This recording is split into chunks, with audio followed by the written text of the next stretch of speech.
నమస్తే, welcome to Raj news. నేను అనిల్. ముందుగా అప్డేట్ చూద్దాం. ఫిలిం ఛాంబర్తో ఫెడరేషన్ చర్చలు రేపటికి వాయిదా పడ్డాయి. దాదాపు 3 గంటల పాటు చర్చలు జరిగాయి.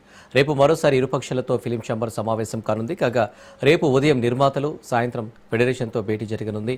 రేపు సాయంత్రానికి వివాదం కొలికి వచ్చే అవకాశం ఉంది.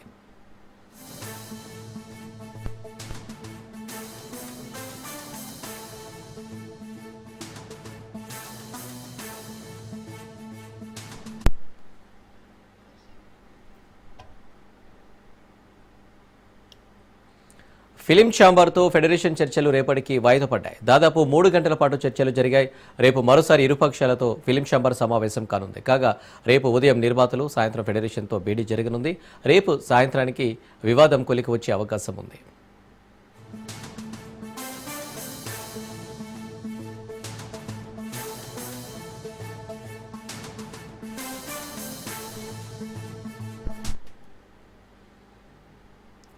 భాగ్యనగరంలో విద్యుత్ వైర్లు యమపాశాలుగా మారాయి. హైదరాబాద్ మహానగరంలో కరెంట్ షాక్ తగిలి మరణిస్తున్న ఘటనలు వరుసగా చోటు చేసుకుంటున్నాయి. చాంద్రాయనగుట్ట, బండ్లగూడలో కరెంట్ షాక్తో 2 యువకులు వికాస్, ధోని మరణించారు. చాంద్రాయనగుట్ట నుంచి పురాణపూల్కు వినాయకుడి విగ్రహాన్ని తీసుకుని వెళ్తుండగా వీరికి కరెంట్ షాక్ తగిలింది. అయితే వీరి వెంట ఉన్న మరో 3 యువకులకు గాయాలయ్యాయి. వారిలో ఒక యువకుడికి ఎటువంటి గాయాలు కాకుండా సురక్షితంగా బయటపడ్డాడు. స్థానికులు వెంటనే స్పందించి గాయపడిన వారిని ఓవైసీ ఆసుపత్రికి తరలించారు. అయితే ఈ ఘటనపై బండ్లగూడ పోలీసులు కేసు నమోదు చేసి దర్యాప్తు చేపట్టారు.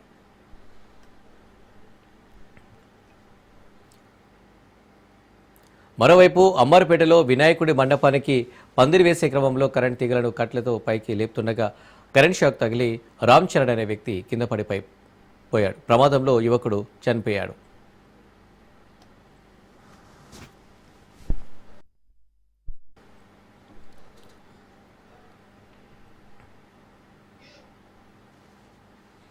ఇంకోవైపు వరుసగా 3 రోజుల్లో విద్యుత్ షాక్ ఘటనలో 9 మంది మరణించిన పట్ల నగర జీవులు తీవ్ర ఆందోళన చెందుతున్నారు. శ్రీకృష్ణ జన్మాష్టమి సందర్భంగా నిర్వహించిన యాత్ర కారణంగా రామంతపూర్లో 5 యువకులు మరణించారు. అలాగే బండ్లగూడలో 2 మృతి చెందారు. అయితే కరెంట్ షాక్ కారణంగా రామంతపూర్లో మరణించిన యువకులకు ప్రభుత్వం 5 లక్షల ఎక్స్గ్రేషియా ప్రకటించింది. ఇక భారీ వర్షాల కారణంగా ట్రాన్స్ఫార్మర్లు, విద్యుత్ స్తంభాల వద్దకు వెళ్ళవద్దని విద్యుత్ శాఖ ఉన్నతాధికారులు ఇప్పటికే ప్రజలకు సూచించారు. వర్షాలు పడే సమయంలో చాలా అప్రమత్తంగా వ్యవహరించాలని ప్రజలకు విద్యుత్ శాఖ అధికారులు స్పష్టం చేశారు.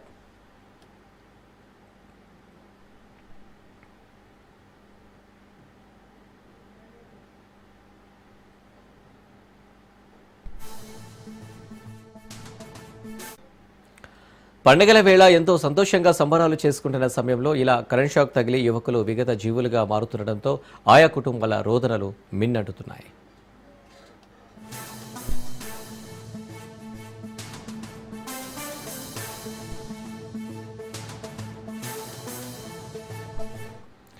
వరుస విద్యుత్ ప్రమాదాలపై అధికారులు అప్రమత్తమయ్యారు. వచ్చే వినాయక చవితి వేడుకలను దృష్టిలో పెట్టుకుని ఈ తరహా ఘటనలు మళ్లీ పునరావృతం కాకుండా విద్యుత్ శాఖ అధికారులు చర్యలు ప్రారంభించారు. హైదరాబాద్ అన్ని ప్రాంతాల్లోని విద్యుత్ స్తంభాలకు వేలాడుతున్న ప్రమాదకరంగా ఉన్న కేబులను తొలగించే పనులు వేగంగా చేస్తున్నారు. ప్రజల ప్రాణాలకు ముప్పు లేకుండా చర్యలు తీసుకుంటామని అధికారులు స్పష్టం చేశారు. అవసరమైతే అన్ని స్తంభాల పరిశీలన చేపట్టి ప్రమాదకరమైన లైన్లను పూర్తిగా తొలగించనున్నట్లు అధికారులు ప్రకటించారు.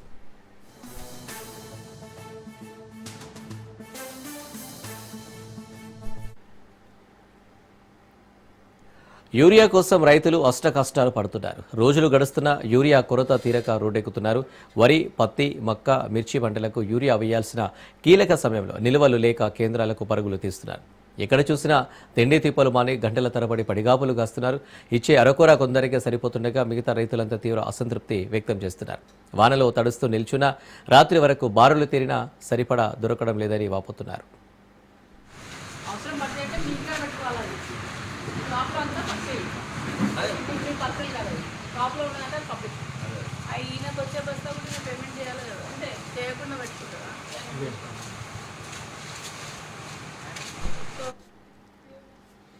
ఉమ్మడి వరంగల్ జిల్లాలో రైతుల యూరియా కష్టాలు తీరడం లేదు. మహబూబాబాద్ జిల్లా నర్సింహులపేటలో సిపిఎం పార్టీ ఆధ్వర్యంలో రైతులు రాస్తారోకో చేశారు.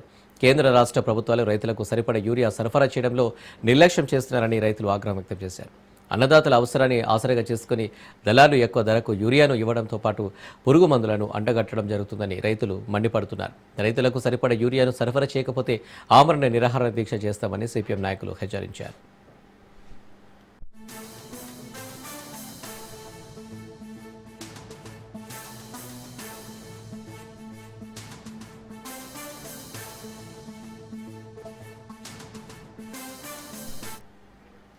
ఇక వర్ధనపేటలో యూరియా కొరతతో రైతులు తీవ్ర అవస్థలు పడుతున్నారు. పర్వతగిరి మండలం కల్లెడ పిఎస్సిఎస్ సొసైటీ వద్ద రైతులు ఆందోళనకు దిగారు. యూరియా కోసం ఒక్కొక్కసారిగా ఎగబడడంతో పరిస్థితి ఉద్రిక్తంగా మారింది. పోలీసులు రంగప్రవేశం చేసి రైతులను శాంతింపజేసే ప్రయత్నం చేశారు. రాయపర్తి, వర్ధనపేట మండలాల్లోనూ సొసైటీలు, ఫర్టిలైజర్ దుకాణాల ముందు రైతులు క్యూలు కట్టిన దయనీయ దృశ్యాలు కనిపిస్తున్నాయి.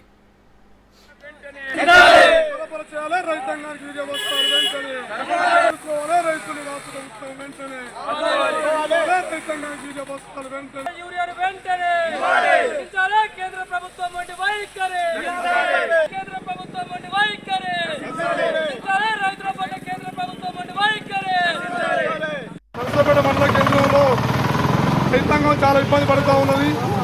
నాట్లు కత్తులు వేసి 2 నెలలుగా వస్తూ ఉన్న రైతాంగానికి సరిపడా యూరియా ఇవ్వకపోవడంతో రైతులు చాలా ఇబ్బంది పడుతూ ఉన్నారు. కాబట్టి ఇవాళ నర్సపేట మండల కేంద్రంలో రైతాంగం ఆధ్వర్యంలో నిరసన వ్యక్తం చేయడం జరిగింది. యూరియా సప్లై లేని కారణంగా రైతులు మొత్తం వారం రోజుల కాంచి మండల కేంద్రం లోపల తిరుగుతున్న పరిస్థితిలో సంబంధిత వ్యవసాయ శాఖ అధికారులు యూరియా కొరత రైతుల ఆందోళన నేపథ్యంలో వరంగల్ కలెక్టరేట్ సత్యశారద రాయపర్తిలో పర్యటించారు. కృత్రిమ యూరియా కొరత సృష్టిస్తే క్రిమినల్ కేసులు నమోదు చేస్తామని హెచ్చరించారు. వ్యవసాయ అధికారులు ఎప్పటికప్పుడు స్టాక్ సమాచారాన్ని ఉన్నతాధికారులకు చేరవేయాలని, ఇతర ఎరువులు కొంటేనే యూరియా ఇస్తామంటున్న షాపుల వారిపై కఠిన చర్యలు తీసుకోవాలని అధికారులను ఆదేశించారు కలెక్టర్ సత్యశారద.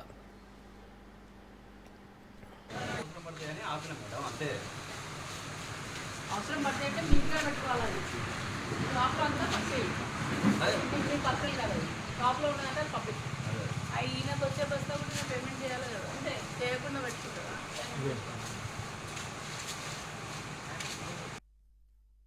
నెల 15 రోజులు అయింది నాటేసి 6 ఎకరాలు ఒక్క బస్తా ఊళ్ళో కూడా దొరకలేదు. ఇప్పుడు ఏం చేయాలి? ఊరి పెట్టుకుని తాగాలి. మేము ఇంటికి లేవు, సొంతం లేదు తాగాలి.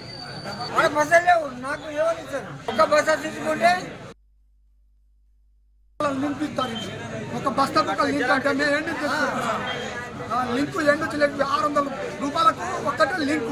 ఒక బస్తా 2 బస్తాలకు 3 బస్తాలకు ఒకటి ఇచ్చినా మంచిగా ఉంది. అది బస్తాకు ఒకటే ఇస్తారు. ఒక బస్తాకు ఒక ఇండ్రింగ్ గోళీకి ప్యాకెట్ అంటే బస్తాకు వచ్చి 330 ప్లస్ ఇండ్రింగ్ గోళీకి 600. అట్లయితేనే ఇస్తాం, లేకుంటే ఇయ్యమని షాప్ వాళ్ళు డిమాండ్ చేస్తారు. ఎవరైనా షాప్ చూసుకుంటే పోయాని ఎవరు రమ్మన్నారు షాప్ ఇవ్వండి అంటారు. గోదాములో దాచుకుంటారు, ఇక్కడ కాదు. ముందు బస్తా వచ్చలేరు, ఒక్క ఊరియా అసలు ఇస్తలేరు. లింక్ అంటే మన బస్తకు ఒకటి అంటే 900 పడతారు సార్. బస్తా ఊరియా 900 పడతారు.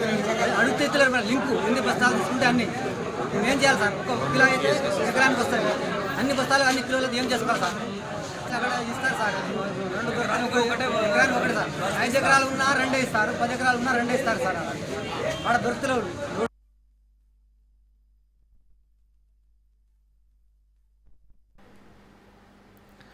యూరియా పంపిణీ చేయడంలో కాంగ్రెస్ ప్రభుత్వం నిర్లక్ష్యంగా వ్యవహరిస్తుందన్నారు దుబ్బాక ఎమ్మెల్యే కొత్త ప్రభాకర్ రెడ్డి. కాంగ్రెస్ మంత్రులకు అన్నదాతలను పట్టించుకోవడం లేదని ఆరోపించారు. సిద్దిపేట జిల్లా అక్బర్పేట భూంపల్లి మండల కేంద్రంలో ఎమ్మెల్యే కొత్త ప్రభాకర్ రెడ్డి ఆధ్వర్యంలో రాస్తారోకో నిర్వహించారు. దుబ్బాక నియోజకవర్గంలోని వివిధ మండలాల నుండి పెద్ద ఎత్తున బీఆర్ఎస్ నాయకులు తరలివచ్చి రాస్తారోకో చేయడంతో వాహనాలు భారీగా నిలిచిపోయాయి.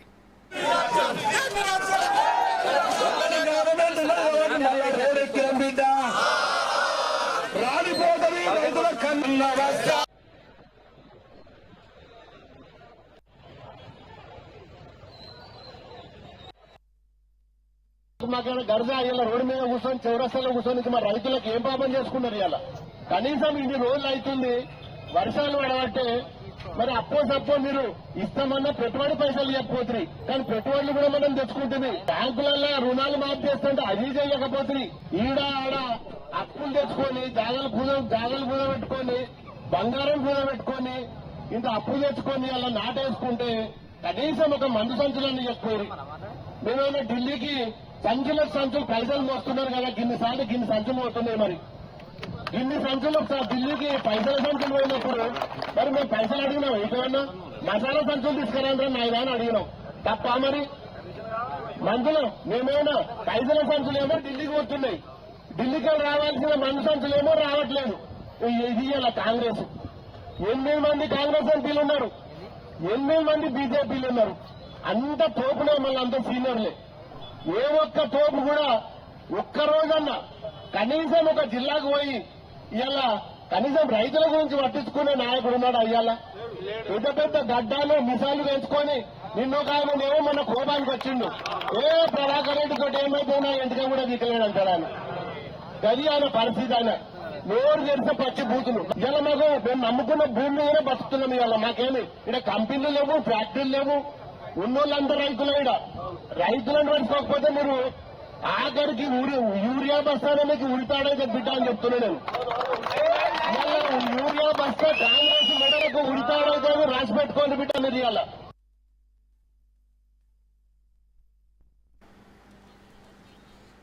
హైదరాబాద్ లో ప్రముఖ డిఎస్ఆర్ గ్రూప్ ఆఫ్ కంపెనీలపై ఐటీ అధికారులు సోదాలు చేపట్టారు. ఉదయం నుండి ప్రారంభమైన ఈ సోదాలు కంపెనీకి చెందిన కార్యాలయాలతో పాటు డైరెక్టర్ల నివాసాలను కొనసాగుతున్నాయి. ఒకేసారి దాదాపు 10 చోట్ల ఈ సోదాలు జరుగుతున్నాయి.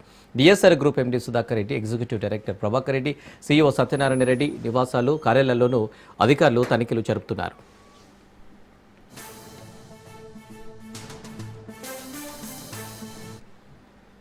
జూబ్లీహిల్స్, బంజారాహిల్స్, ఎస్ఆర్ నగర్, సురారం ప్రాంతాలలో ఐటీ డిపార్ట్మెంట్ అధికారులు సోదాలు నిర్వహిస్తున్నారు. అయితే ఈ సోదాలు కంపెనీ పన్నుల చెల్లింపులో భారీగా అవకతవకలు జరిగాయని ఐటీ శాఖకు అనుమానం రావడంతో సోదాలు నిర్వహిస్తున్నారు.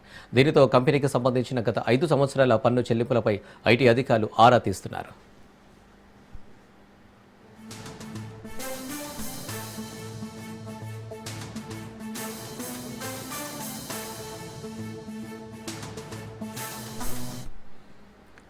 పేదరిక నిర్మూలనే ప్రభుత్వ ధ్యేయమని సీఎం చంద్రబాబు ప్రకటించారు.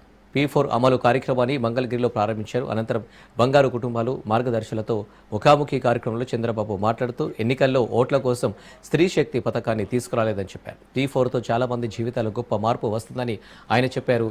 డబ్బులు ఉన్నవారు ముందుకు రావాలని ఆయన పిలుపునిచ్చారు. పేదరికం లేని సమాజమే తన లక్ష్యమని చెప్పారు. పేదరికం నిర్మూలన సమిష్టి బాధ్యత అన్నారు. మనం లేకపోయినా మన పేరు చిరస్థాయిగా ఉండిపోవాలని, అందుకే P4 విధానంలో అందరూ భాగస్వామ్యం కావాలని పిలుపునిచ్చారు. ఉన్నంత వరకు మనుషులుగా మనం బ్రతకగలిగితే మనం చనిపోయిన తర్వాత కూడా 10 మంది గుర్తుపెట్టుకునే విధంగా మన పనులు చేయగలిగితే అది శాశ్వతం. దానికోసమే మానవ జన్మని మరొక్కసారి మీ అందరికీ తెలియజేస్తున్నా. అందుకే మానవత్వంతో ముందుకు పోదాం. దానికోసం మనం పనిచేద్దాం. ఈరోజు నేను ప్రభుత్వ తరపున ఇచ్చే కార్యక్రమాలన్నీ ఇస్తున్నాం. నేను ఇంకొక మాట కూడా చెప్పాను. నేను ఏదైతే కష్టపడుతున్నానో సంపద సృష్టించడానికి, సంపద సృష్టిస్తాం, ఆదాయాన్ని పెంచుతాం, పెంచిన ఆదాయం మళ్లీ అభివృద్ధి సంక్షేమ కార్యక్రమాలు ఖర్చు పెడతాం. అదే సమయంలో ఇది నా ఒక్కడే బాధ్యత కాదు, మనందరి బాధ్యత, సమిష్టి బాధ్యత. సమాజం నాకు ఒక అవకాశం ఇచ్చింది, ఆ అవకాశాన్ని నేను సద్వినియోగం చేస్తున్నా. సమాజం మీకు ఒక అవకాశం ఇచ్చింది, ఆ అవకాశాన్ని మీరు కూడా సద్వినియోగం చేయగలిగితే సమాజంలో సమస్యలుండవు. అలాంటి మంచి సమాజం కోసం మనందరం పనిచేయాల్సిన అవసరం ఉంది. అందుకే ఈ P4 మీద శక్తి ఉండే ప్రతి ఒక్క వ్యక్తి, అవసరమైన ప్రతి ఒక్క కుటుంబానికి మనం అండగా ఉండాల్సిన అవసరం ఉంది. గివ్ బ్యాక్ అనేది మన సమాజంలో ఎప్పటి నుంచో వచ్చిన సిద్ధాంతం. దీన్ని ముందుకు తీసుకుపోవాల్సిన అవసరం ఉంది.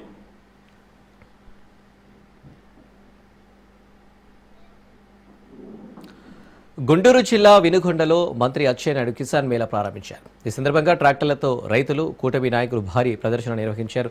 అంతులేని అబద్దాలతో రాష్ట్రంలో అసత్య ప్రచారాలకు కేరాఫ్గా వైసీపీ తయారైందన్నారు. అబద్దాల మీద పుట్టిన పార్టీ వైసీపీ అన్నారు. పెద్దవాళ్ళు ఉన్నారు, మధ్యస్థులు ఉన్నారు. తెలుగుదేశం పార్టీ పెట్టిన తర్వాత పుట్టిన వాళ్ళు కూడా చాలా మంది ఉన్నారు. కానీ ఈ పరిస్థితులన్నీ ఒక్కసారి రాష్ట్రంలో గమనంలోకి తీసుకుంటే తెలుగుదేశం పార్టీ ఏర్పడి ఈ 43 సంవత్సరాల సుదీర్ఘ ప్రయాణంలో విశ్వవిఖ్యాత నట సార్వభౌముడు నందమూరి తారక రామారావు నుంచి నేటి మన నాయకుడు, మన ముఖ్యమంత్రి చంద్రబాబు నాయుడు వరకు నిరంతరం అధికారంలో ఉన్నా, ప్రజాపక్షంలో ఉన్నా, ప్రతిపక్షంలో ఉన్నా ప్రజల గురించి ఆలోచించాం తప్ప ఎప్పుడు ఇంకొక కార్యక్రమం చేయలేదు. రాష్ట్రంలో అధికారంలో ఉంటే అధికారాన్ని ఉపయోగించి ప్రజలకి సేవ చేసేవాళ్ళం. ఒకవేళ అధికారం లేకపోతే పార్టీ తరపున ప్రజల పక్షాన ప్రజల సమస్యలు ప్రభుత్వం దృష్టికి తీసుకొచ్చి పరిష్కారానికి మార్గం చూపేవాళ్ళం.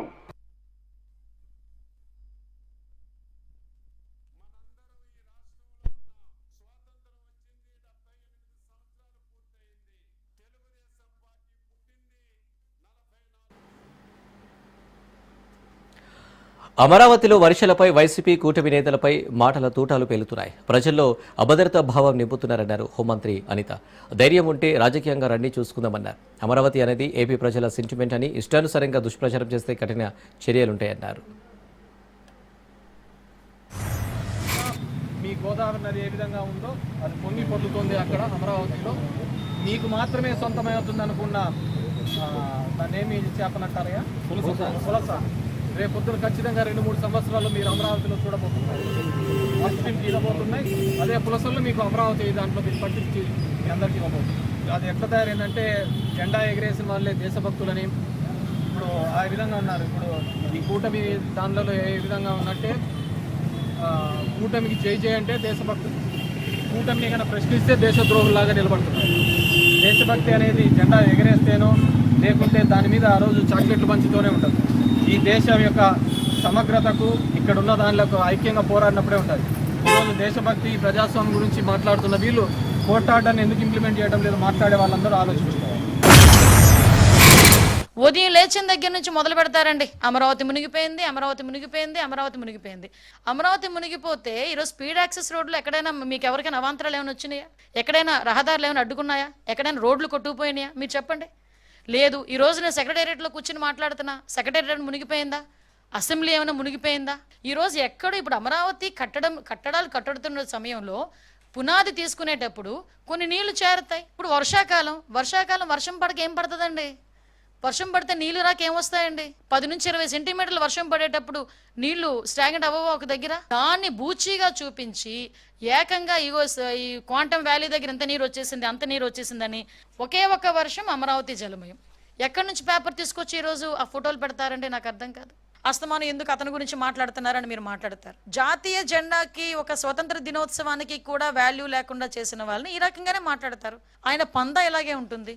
ఆయన తాలూకా సొంత పేపర్లో ఇలాంటి రోజుకొక ఫేక్ న్యూస్. మొన్న నేనే మీకు చూపించాను.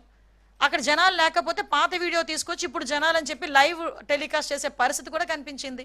నేను ఎందుకు మాట్లాడుతున్నానంటే ఇప్పటికే ఇలాంటి వాటి మీద ఇలాంటి ప్రచారాల మీద అడ్డుకట్ట వేయాలి. గవర్నమెంట్ మీద ఏదైతే వీళ్ళు దుష్ప్రచారాలు చేస్తున్నారో వీటి మీద ఎట్టి పరిస్థితుల్లోని కూడా మేము అడ్డుకట్ట వేయాల్సిన బాధ్యత ఎన్డీఏ కూటమిగా మా మీద డెఫినెట్గా ఉంది. ప్రిన్సిపల్ సౌమ్య ఆరోపణలపై ఆముదాల వలస టీడీపీ ఎమ్మెల్యే కూన రవికుమార్ స్పందించారు. కేజీబీవీ ప్రిన్సిపల్ సౌమ్య చేసిన ఆరోపణలు అన్ని నిరాధారమైనవని కొట్టిపాడేశారు. కొందరు మహిళలు చేసే ఆరోపణలు ప్రవర్తన మహిళా లోకానికే సిగ్గుచేటని కామెంట్ చేశారు. ప్రతి వ్యవస్థలను మంచి చెడు ఉంటాయన్నారు. అసలు తాను సౌమ్యతో మాట్లాడిన సందర్భాలు లేవన్నారు. కావాలని తనపై ప్రత్యర్థులు కార్డును వాడుతున్నారని ఫైర్ అయ్యారు. విద్యార్థినుల అడ్మిషన్లకు అక్రమంగా డబ్బులు వసూలు చేయడం, వారికి ఉపయోగించాల్సిన నిత్యావసర వస్తువులు మళ్లించడం వంటి అంశాలపై ప్రశ్నించినందుకు ప్రిన్సిపల్ సౌమ్య వైసీపీ నేతలతో కలిసి తనపై తప్పుడు ప్రచారం చేస్తుందని ఆరోపించారు.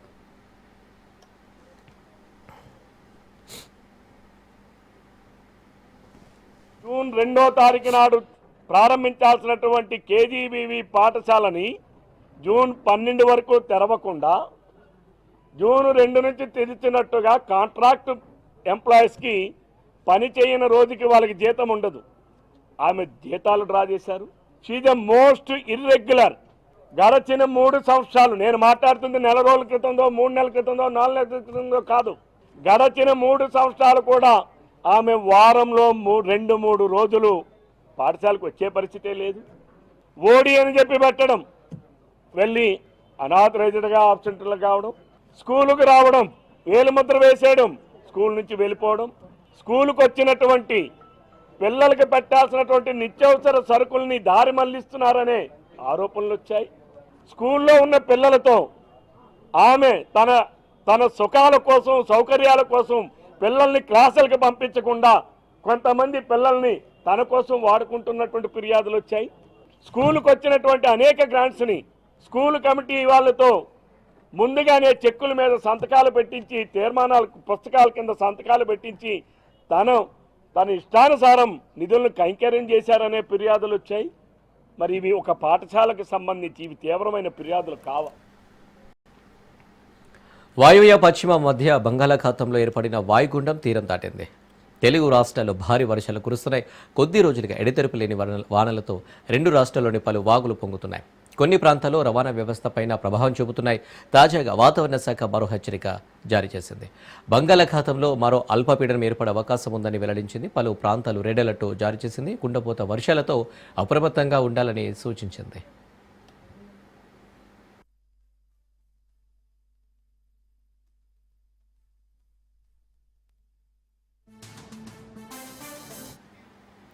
వాయుగుండం ప్రభావంతో భారీ వర్షాలు కురుస్తున్నాయి. రానున్న 2 రోజులు కుండపోత వర్షాలపైన వాతావరణ శాఖ బిగ్ అలర్ట్ జారీ చేసింది. రాబోయే 24 గంటల్లో ఉరుములు మెరుపులతో గంటకు 40 నుండి 50 కిలోమీటర్ల వేగంతో ఎదురుగాలులతో కూడిన భారీ నుంచి అతి భారీ వర్షాలు కురిసే అవకాశం ఉన్నట్లు హెచ్చరించింది. తెలంగాణలోని పలు జిల్లాలకు రెడ్ అలర్ట్ జారీ చేసింది. ముఖ్యంగా జయశంకర్, భూపాలపల్లి, ములుగు, భద్రాద్రి కొత్తగూడెం, మహబూబాబాద్ జిల్లాలో అత్యంత భారీ వర్షాలు కురిసే అవకాశం ఉండడంతో ఆయా జిల్లాలకు రెడ్ అలర్ట్ జారీ చేసినట్టు వెల్లడించింది. 19 జిల్లాలకు ఆరెంజ్, మరో 10 జిల్లాలకు ఎల్లో అలర్ట్ జారీ చేసినట్టు తెలిపింది.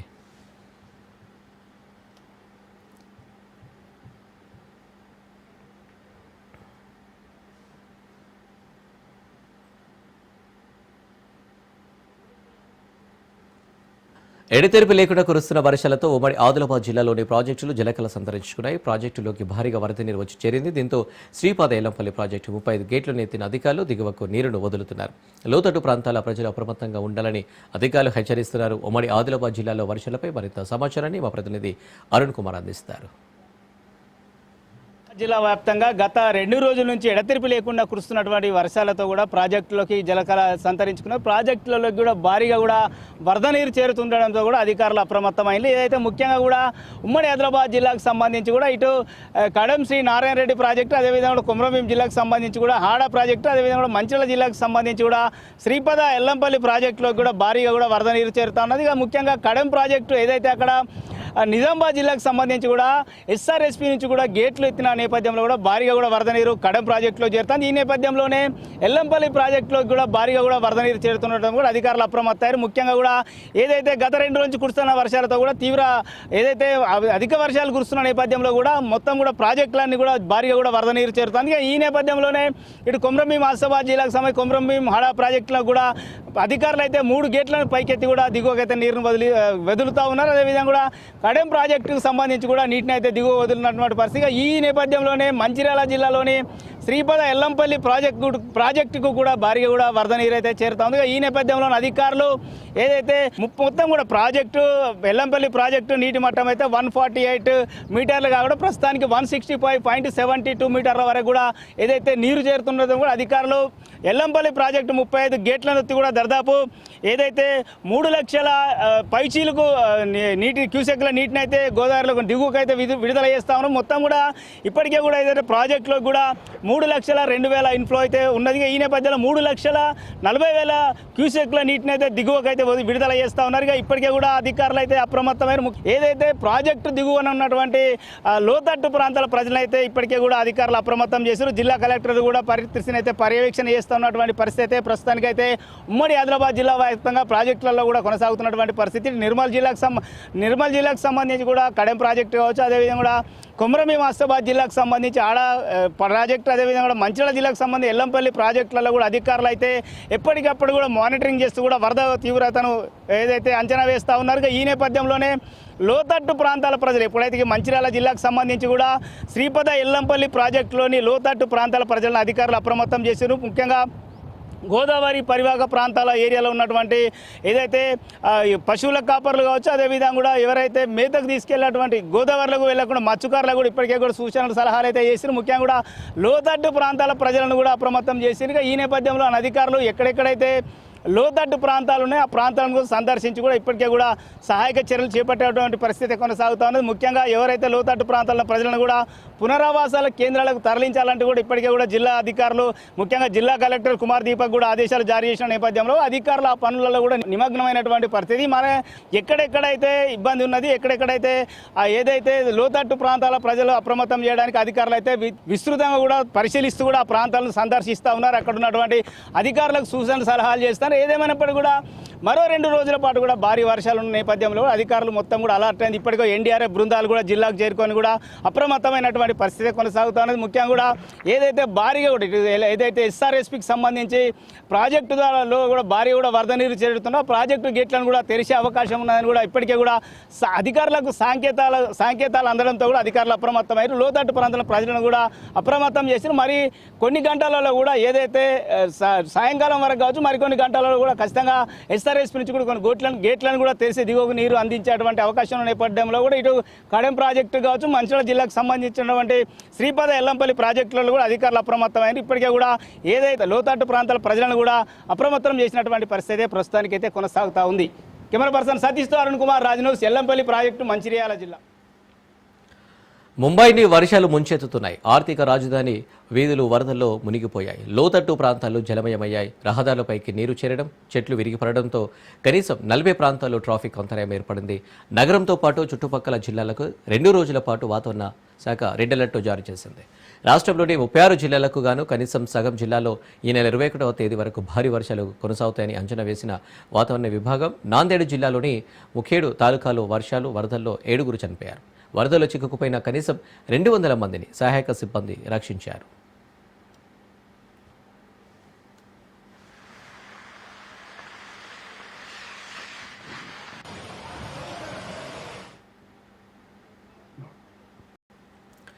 కేంద్ర కేబినెట్ కీలక నిర్ణయాలు తీసుకుంది. కోటాలో కొత్త ఎయిర్పోర్టు నిర్మాణానికి ఆమోదం తెలిపింది కేంద్ర ప్రభుత్వం.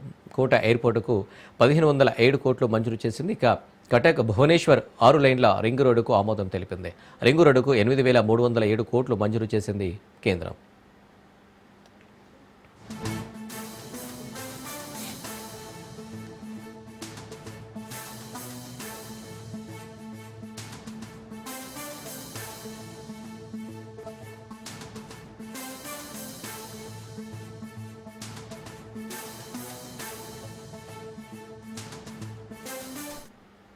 माननीय प्रधानमंत्री श्री नरेंद्र मोदी जी की अध्यक्षता में कैबिनेट में पहला फैसला है, राजस्थान में कोटा बूंदी नया एयरपोर्ट बनेगा 1507 करोड़ रुपए से।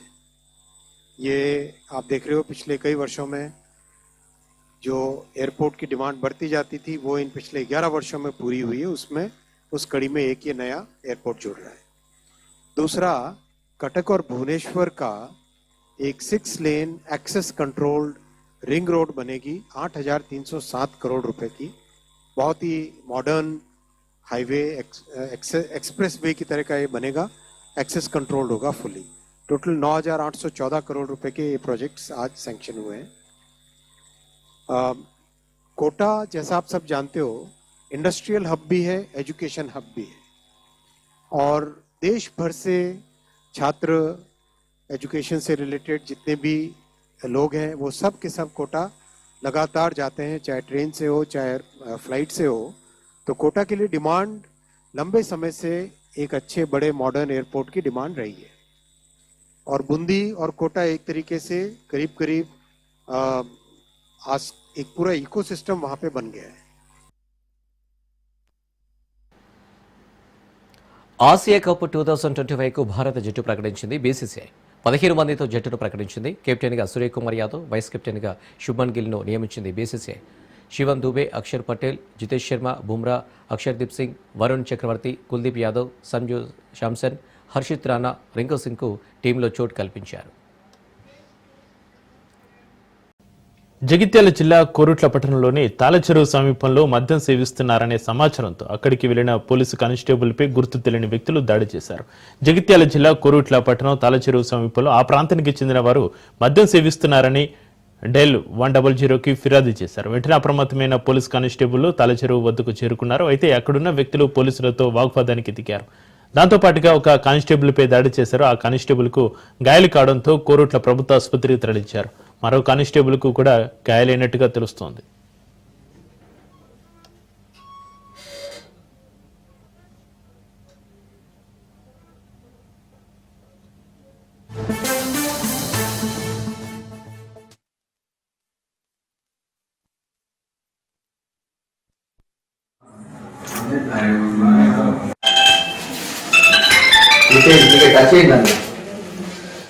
बारह 12 भाग गया।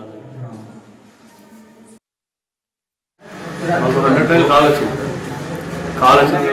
వెళ్ళిన తర్వాత ఇద్దరు పర్సన్ ఉన్నారు. ఒకడు మాకు చూసి వెళ్ళిపోయాడు.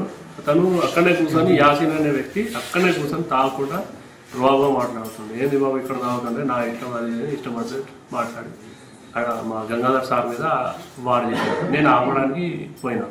పోతే నా ఊరు కూడా బాగా ముఖం మీద కొట్టి ముక్కు పడవుతుంది. ఒకటే 100 టైం కాల్ వచ్చింది. వెళ్ళిన తర్వాత ఇద్దరు పర్సన్ ఉన్నారు. ఒకడు మాకు చూసి వెళ్ళిపోయాడు. తను అక్కడనే కూర్చొని యాసిన్ అనే వ్యక్తి అక్కడనే కూర్చొని తాగకుండా రోగా మాట్లాడుతుంది. ఏంది బాబు ఇక్కడ తాగుతుంటే నా ఇష్టం అది ఇష్టం వచ్చి మాట్లాడి అక్కడ మా గంగాధర్ సార్ మీద వాడు చేశాడు. నేను ఆపడానికి పోయినా. పోతే నా ఊరు కూడా బాగా ముఖం మీద కొట్టి ముక్కు పడవుతుంది. ఒకటే